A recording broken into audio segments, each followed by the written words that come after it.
बहुत सारे लोग हमसे ये सवाल करते हैं जब शहद लेने के लिए आते हैं, जी आप कौन सा शहद अपने घर में यूज़ करते हैं। तो आज मैं उस हवाले से वीडियो बनाना चाह रहा था कि हम अपने घर में कौन सा वाला शहद यूज़ करते हैं। तो मैं अक्सर कस्टमर्स को बताता हूँ कि हमारे घर में नॉर्मली जो जमे हुए शहद होते हैं या लोग जो नहीं ले रहे होते तो हम वो ले लेते हैं, क्योंकि शहद सारी ठीक है अल्हम्दुलिल्लाह। तो हम गोया कि मिक्सचर बना के अपने घर में यूज़ कर लेते हैं। अब इस वक्त हमारे पास ये शहद रखे हुए हैं। ये तो हमारे पास बेरी का, छोटी मक्खी का शहद है, जंगली शहद है, उसकी ये पैकिंग पड़ी हुई है। अब ये शहद है, ये छोटी मक्खी का शहद है, ये जम गया हुआ है। अब कस्टमर नॉर्मली ऐसा शहद नहीं लेते, तो ये हम अपने घर के लिए यूज़ कर लेंगे। इसी तरह ये शहद है, इसके बाहर तो वैसे तिल का शहद लिखा हुआ है, लेकिन इसमें 2-3 शहद मिक्स हैं। ये मुझे पता है, इसमें 2-3 शहद मिक्स हैं। तो इसी तरह ये फुलाई का बड़ा अच्छे वाला शहद है, लेकिन ये भी जम गया है। तो अभी हमारे घर का ये बर्तन है जिसमें हम शहद इस्तेमाल करते हैं, इसमें देखें अभी भी जमा हुआ शहद नीचे मौजूद है, तो जमा हुआ यूज़ करते हैं।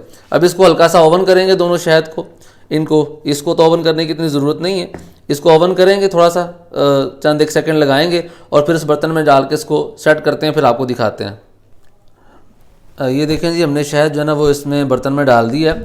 इस बर्तन में डालने का मकसद ये है कि इस बर्तन को अगर ज़्यादा देर भी ओवन में रख दिया जाए तो कोई मसला नहीं है। ये प्लास्टिक है, इसको ज़्यादा देर ओवन में रखेंगे तो ये नुकसान करेगा। तो इसलिए थोड़ा सा इसको ओवन करके जिसमें हल्का सा शहद नरम हो जाए और इसमें आ जाए। अब देखें ये ऊपर वाला शहद जो है ना ये जमा हुआ नहीं है, लेकिन जो नीचे शहद है ये जमा हुआ है। तो अभी हम इसको ओवन करेंगे थोड़ा सा ज़्यादा। इस तरह भी यूज़ किया जा सकता है, लेकिन थोड़ा मुश्किल होती है, तो उसको ओवन कर लेंगे कि इस बर्तन में ओवन करेंगे तो कोई ऐसा इशू नहीं है। तो इससे इंशाल्लाह ये शहद की जो है ना वो असल हालत जो है ना वापस आ जाएगी। वो दिखाते हैं अभी आपको। ये जी हमने शहद को ओवन कर लिया, तो अब ये देखें ये दोनों शहद ही मिक्स हो गए हैं इसमें। तो तकरीबन ये मिक्स हो चुके हैं। थोड़ा सा हल्का सा नीचे जमा हुआ है शहद अभी यहाँ से महसूस हो रहा है, लेकिन इसकी इतनी मसला नहीं है, ये सारा यूज़ ईजीली हो सकता है। वैसे जमा हुआ भी यूज़ कर सकते हैं आप, गर्म पानी में कहवे में डालेंगे तो वैसे ही मिक्स हो जाएगा, गर्म दूध में डालेंगे तो भी मिक्स हो जाएगा। हाँ, वैसे सादे पानी में डालेंगे तो थोड़ा सा वो मुश्किल हो जाएगी मिक्स करने में, ख़ास तौर पे आजकल सर्दी है इसलिए।